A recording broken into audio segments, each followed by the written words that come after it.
तो एपिसोड की स्टार्टिंग में हमें एक पर्सन ली यूनफी को दिखाया जाता है जो कि काफी तेजी से उड़ते हुए स्काई रैलम की ओर जा रहा होता है। वहीं पर वह चिल्लाते हुए अपने बड़े भाई साउचैन को आवाज लगा रहा होता है। तभी उसे बादलों के बीच एक शैडो दिखाई देता है। तभी अचानक से एक पर्सन काफी तेजी से यूनफी के पीछे आते हुए उसके ऊपर अटैक करने लगता है। वहीं पर वह काफी ज्यादा गुस्से में होता है और अब वह लगातार अटैक करते हुए यूनफी को काफी ज्यादा घायल कर देता है, जिसके बाद वह अपने स्पिरिचुअल पंच से अटैक करके यूनफी को मारने ही वाला होता है कि तभी यूनफी चिल्लाते हुए बोलता है, बड़े भाई साउचैन, यह मैं हूँ, आपका छोटा भाई यूनफी, तो प्लीज यहाँ पर शांत हो जाइए। यह देखते ही साउचैन वहां पर शांत होते हुए अपने अटैक के डायरेक्शन को चेंज कर देता है और अब वह यूनफी के पास आते हुए बोलता है, बेवकूफ, आखिर तुम यहाँ पर क्या कर रहे हो। तभी यूनफी बोलता है, बड़े भाई, मैं आपको इस तरह यह सब कुछ करते हुए नहीं देख सकता हूँ। अगर आपने स्काई रैलम से ब्रेक थ्रू करने की कोशिश की तो आप मारे जाओगे। साउचैन बोलता है, मेरे पास इसके अलावा कोई दूसरा रास्ता नहीं। हम जैसे लोग जिनके अंदर कोई भी नेचुरल टैलेंट नहीं होता है, वह इसी तरह अपनी जान को खतरे में डालकर अपनी पावर को बढ़ाया करते हैं। तभी वहां पर यूनफी के ऊपर एक काफी खतरनाक लाइटनिंग स्ट्राइक होता है, जो देखते ही साउचैन बीच में आते हुए यूनफी को धक्का देकर उस लाइटनिंग स्ट्राइक को रिफ्लेक्ट कर देता है। अब साउचैन आगे बढ़ते हुए बोलता है, मैं यहाँ पर 9 रैलम्स के अंदर ही अटक कर नहीं रहना चाहता हूँ। मुझे एक सुप्रीम बीइंग बनना है और सुप्रीम बीइंग बनने के लिए मुझे अपनी लिमिट्स को क्रॉस करना होगा। तो यूनफी, अगर तुम यहाँ पर मेरी मदद करना चाहते हो तो मेरे साथ चलो, वरना यहाँ से वापस लौट जाओ। या तो आज मैं यहाँ पर 9 रैलम से ब्रेक थ्रू करके एक गॉड बन जाऊंगा या फिर यहाँ पर मारा जाऊंगा। यह बोलते हुए वह स्काई रैलम की ओर आगे बढ़ता है। अब यह देखते ही यूनफी गुस्से में बोलता है, बड़े भाई सच में पागल हो चुके हैं, और अब वह भी साउचैन के पीछे पीछे जाने लगता है। अब सीन शिफ्ट होता है और हमें एक दूसरा वर्ल्ड दिखाया जाता है जहाँ पर लिंगयुन सेक्ट के कुछ डिसाइपल अपने सेक्ट मास्टर के पास जाकर उन्हें कोई इम्पोर्टेंट न्यूज बताने की कोशिश कर रहे होते हैं, पर सेक्ट के कुछ डिसाइपल उन सभी लोगों को सेक्ट के अंदर जाने से रोक रहे होते हैं। वहीं वह बोल रहे होते हैं, मास्टर डुआन अभी आराम कर रहे हैं तो तुम लोग उनसे नहीं मिल सकते हो, और तो और तुम बस सेक्ट के आउटर डिसाइपल हो तो तुम सेक्ट के इनर हॉल में भी नहीं जा सकते हो। यह सुनते ही सेक्ट का आउटर डिसाइपल गुस्से में चिल्लाते हुए बोलता है, 3 मेजर सेक्ट के लोगों ने एक साथ आपस में हाथ मिला लिया है और वह लोग कभी भी हमारे लिंगयुन सेक्ट के ऊपर अटैक कर सकते हैं, तो हमें जल्द से जल्द मास्टर डुआन को इसकी इन्फॉर्मेशन देनी होगी। तभी वह डिसाइपल सेक्ट के आउटर डिसाइपल को पकड़ते हुए बोलता है, तुम लोग यहाँ पर झूठी अफवाहें फैला रहे हो, ऐसा यहाँ पर कुछ भी नहीं होने वाला है। यह बोलते हुए वह उस आउटर डिसाइपल को मारने ही वाला होता है कि तभी सेक्ट के अंदर से उड़ते हुए आकर एक डिसाइपल बाहर गिरता है और इस डिसाइपल का नाम भी साउचैन है। तभी सेक्ट के अंदर से निकलकर लुफेंग नाम का एक डिसाइपल बाहर आता है और अब वह चिल्लाते हुए बोलता है, साउचैन, तुम हमारे सेक्ट के 5 ग्रेट डिसाइपल्स में से एक हो, इसीलिए इस बार मैं तुम्हें जिंदा छोड़ रहा हूँ, पर अगर दोबारा तुमने यहाँ पर मेरे बिना परमिशन के मास्टर डुआन से मिलने की कोशिश की तो मैं तुम्हें जान से मार दूंगा। तभी साउचैन हंसते हुए बोलता है, ब्रदर लुफेन, मेरे हाथ में देखिए यह क्या है। तभी लुफेन देखता है कि जब उसने साउचैन को उठाकर सेक्ट से बाहर फेंका था, उसी वक्त साउचैन ने उसका अंडरवेयर पकड़कर फाड़ दिया था और साउचैन के हाथ में उसका अंडरवेयर होता है। यह देखते ही लुफेन को काफी ज्यादा गुस्सा आता है और अब वह अपने सभी साथियों के साथ साउचैन को मारने के लिए आगे बढ़ता है। तभी वहां पर सेक्ट का एक एल्डर आता है और इसका नाम एल्डर फेंग है।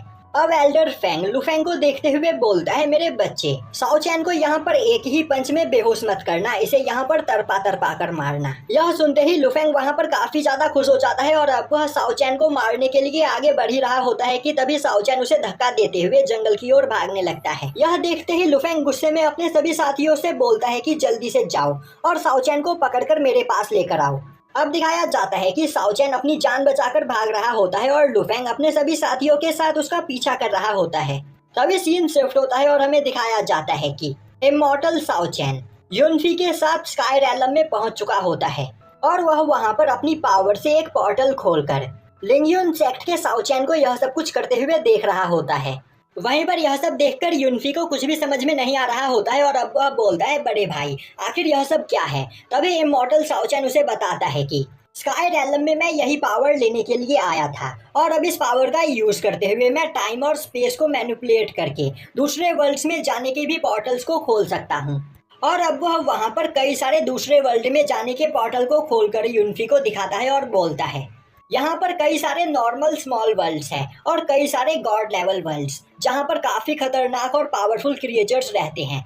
जिस जगह पर अगर हम जाकर कल्टीवेशन करें तो हमारी पावर रियल गॉड के बराबर हो जाएगी और फिर हम एक रियल गॉड बन जाएंगे। और अब वह वहां पर कई सारे पोर्टल्स को खोलते हुए अपने कल्टीवेशन के लिए सूटेबल वर्ल्ड ढूंढने लगता है। तभी यूनफी बोलता है, बड़े भाई तो आखिर आप क्या चाहते हो, मैं यहाँ पर क्या करूँ? तभी साओचैन उसे देखते हुए बोलता है, मैं चाहता हूँ कि तुम यहाँ पर इस जगह को गार्ड करो, क्योंकि फिनिक्स प्रिंसेस और स्वॉर्ड प्रिंस कभी भी मुझे मारने के लिए यहाँ पर आ सकते हैं, क्योंकि वह नहीं चाहते हैं कि मैं 9 रैलम्स को छोड़कर यहाँ से बाहर जाऊं और उनसे ज्यादा पावरफुल बनूं। यह सुनते ही यूनफी स्काई रैलम के दरवाजे को गार्ड करने के लिए चला जाता है। तभी साओचैन अपने पास से एक मास्क निकालता है और अब वह उसे पहनते हुए बोलता है, मैं साओचैन इमॉर्टैलिटी के पीक पर पहुंच चुका हूं, पर मुझे और भी ज्यादा पावरफुल बनना है, मुझे एक रियल गॉड बनना है। यह बोलते हुए वह वहां पर कई सारे पोर्टल्स बनाते हुए वहां पर एक स्ट्रॉन्ग कल्टीवेशन वर्ल्ड ढूंढने लगता है, जिस जगह पर कल्टीवेट करके वह अपनी पावर को और भी ज्यादा बढ़ा सके। तभी अचानक से उसके पीछे से कोई उसके ऊपर एक स्वॉर्ड से अटैक करता है।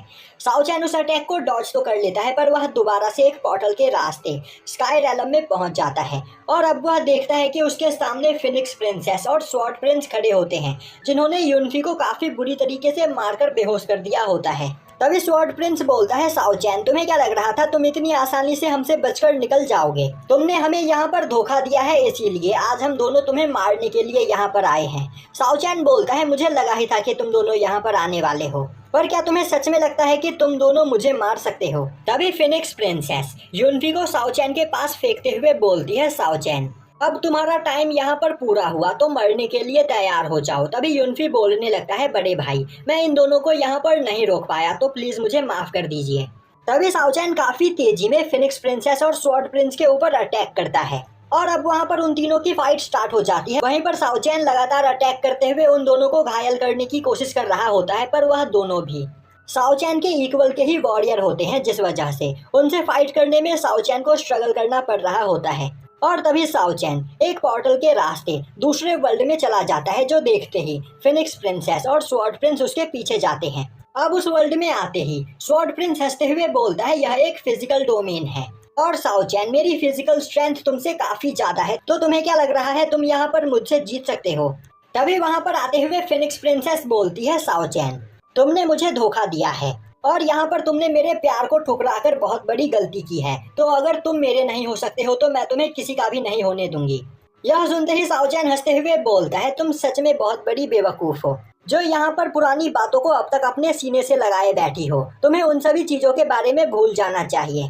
यह बोलते हुए वह एक फायर बॉल से उन दोनों के ऊपर अटैक करता है, जो देखते ही वह दोनों एक बैरियर बनाते हुए उस अटैक को ब्लॉक करते हैं, जिससे वहां पर एक बहुत बड़ा ब्लास्ट होता है। और अब ब्लास्ट के खत्म होने के बाद वह दोनों देखते हैं तो साओचैन ने वहां पर कई सारे पोर्टल्स बना दिए होते हैं, जो देखकर वह कंफ्यूज हो जाते हैं कि आखिर साओचैन किस पोर्टल के अंदर गया होगा। और अब वह दोनों अलग अलग पोर्टल्स के अंदर जाकर साओचैन को ढूंढने लगते हैं।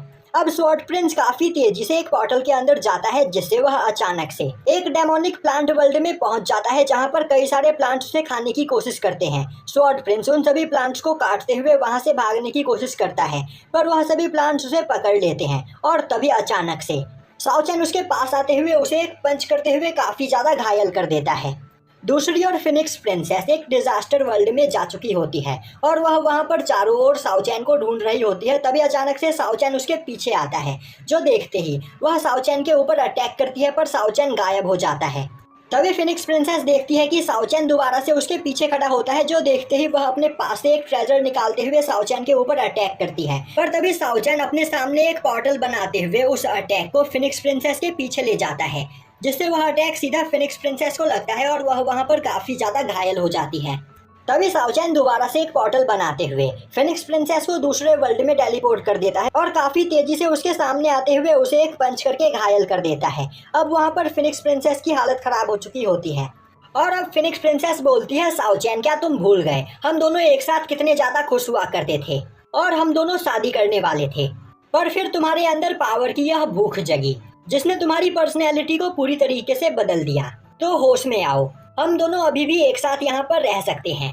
साओचैन हंसते हुए बोलता है, बेवकूफ इंसानों जैसी बातें करना बंद करो। मैं किसी कमजोर इंसान की तरह यहाँ पर मरना नहीं चाहता हूँ, मुझे एक पावरफुल गॉड बनना है। मैं एक सुप्रीम बीइंग बनना चाहता हूँ जिसे कोई भी कंट्रोल ना कर सके।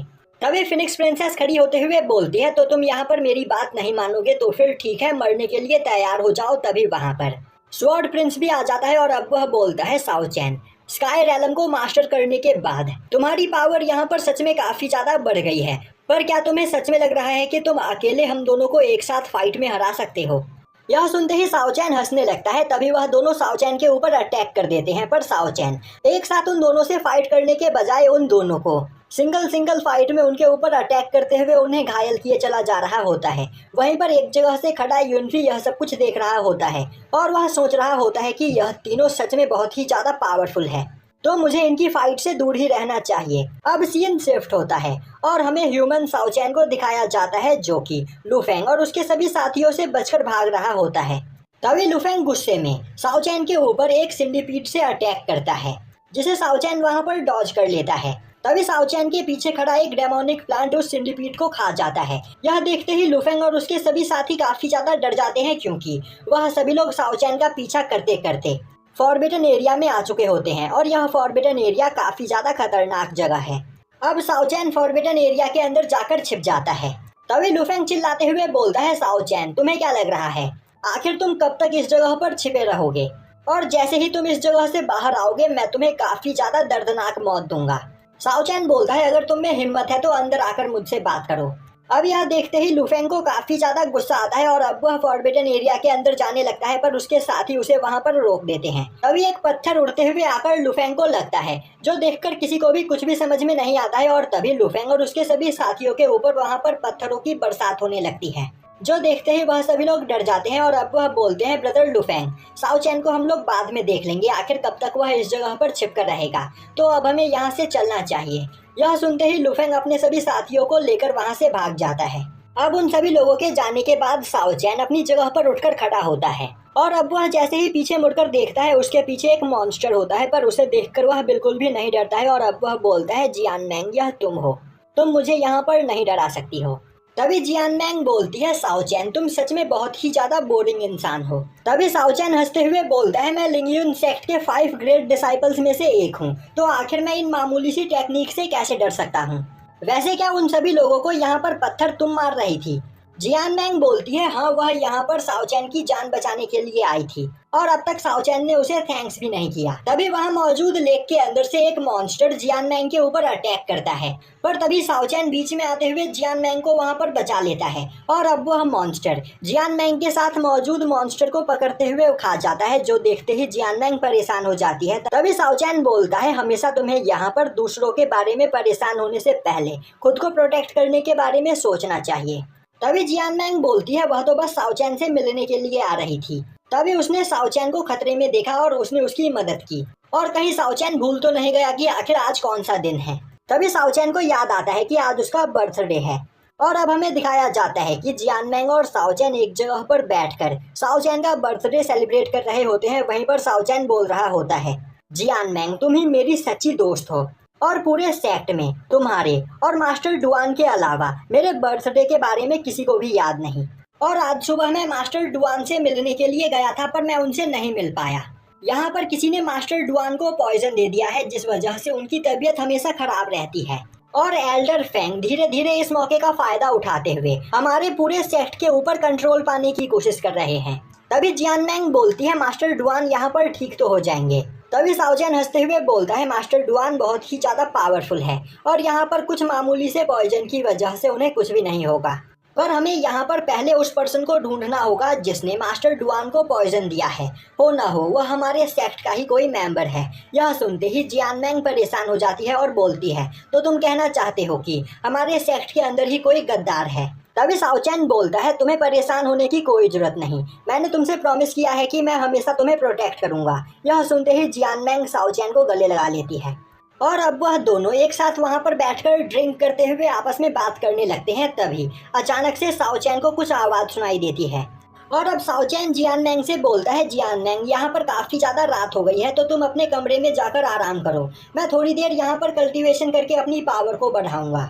यह सुनते ही जियान मैंग वहां से चली जाती है और अब जियान मैंग के वहां से जाते ही साओ चैन उस आवाज का पीछा करते हुए सेक्ट के गार्डन में आता है और तभी वह देखता है कि उस जगह पर एक पर्सन लिंगयुन सेक्ट के कुछ लोगों के साथ बैठा बात कर रहा होता है, वहीं वह बोल रहा होता है कि मैंने यहाँ पर डुआन सिलांग को इतना खतरनाक पॉइजन दिया, पर वह सच में सख्त जान है जो इतने खतरनाक पॉइजन को खाने के बाद भी अब तक जिंदा है। वहीं पर एक जगह से छुपा साओचैन यह सब कुछ देख रहा होता है और अब वह देखता है कि वह पर्सन लिंगयुन सेक्ट के जिन लोगों के साथ बात कर रहा होता है वह लोग कोई और नहीं बल्कि एल्डर फेंग और उसके डिसाइपल्स होते हैं। वहीं पर एल्डर फेंग बोल रहा होता है, मास्टर वो फेंग, आप बस डुआन सिलांग को मारकर इस सेक्ट का नया लीडर बनने में मेरी मदद कीजिए, जिसके बदले मैं आपके लिए कुछ भी करूंगा। वुफेंग बोलता है, मैं यहाँ पर सेक्ट का नया लीडर बनने में तुम्हारी मदद करूंगा, पर इसके बदले मुझे जियान मैंग चाहिए। और अब वह बोलता है, मास्टर वुफेंग, वैसे मैं आपसे एक सवाल पूछना चाहता हूँ, आखिर आपको जियान मैंग क्यों चाहिए? वह तो बस एक नॉर्मल सी कमजोर लड़की है। तभी वुफेंग हंसते हुए बोलता है, जियान मैंग कोई नॉर्मल लड़की नहीं है, उसके पास हेवनली स्पिरिचुअल बॉडी है। अब यह सुनते ही वहां पर छिपा साओचैंग काफी ज्यादा परेशान हो जाता है और अब वह घबराकर वहां पर आसपास घूम रहे स्पिरिचुअल जेलीफिश के ऊपर लात रख देता है, जिससे वहां पर एक आवाज हो जाती है और वुफेंग साओचैन को वहां पर देख लेता है और काफी तेजी से कप को फेंकते हुए उसके ऊपर अटैक करके उसे घायल कर देता है। पर साओचैन खुद को संभालते हुए अपनी जान बचाकर वहां से भागने लगता है, जो देखते ही एल्डर फेंग गुस्से में चिल्लाते हुए अपने सभी डिसाइपल से बोलता है, इसने यहाँ पर हमारी सभी बातें सुन ली है, तो अब हम इसे जिंदा नहीं छोड़ सकते हैं, इसके पीछे जाओ और इसे जान से मार दो। यह सुनते ही एल्डर फेंग के सभी डिसाइपल्स साओचैन को मारने के लिए उसके पीछे पड़ जाते हैं। अब साओचैन भागते भागते एक जगह पर आकर छिपता है। तभी वह देखता है कि गार्डन में खड़ी जियान मैंग कुछ स्पिरिचुअल हर्ब कलेक्ट कर रही होती है, जो देखते ही वह परेशान हो जाता है और सोचने लगता है, अगर अभी इन लोगों ने जियान मैंग को देख लिया तो अभी ही यह लोग जियान मैंग को किडनैप करके अपने साथ ले जाएंगे। यह सोचते हुए वह एल्डर फेंग के सभी डिसाइपल्स को आवाज लगाते हुए उन्हें दूसरी ओर भगाने लगता है। अब जियान मैंग देखती है कि एल्डर फेंग के डिसाइपल साओचैंग को मारने की कोशिश कर रहे होते हैं। यह देखते ही वह इस बारे में मास्टर डुआन को बताने के लिए भागती है।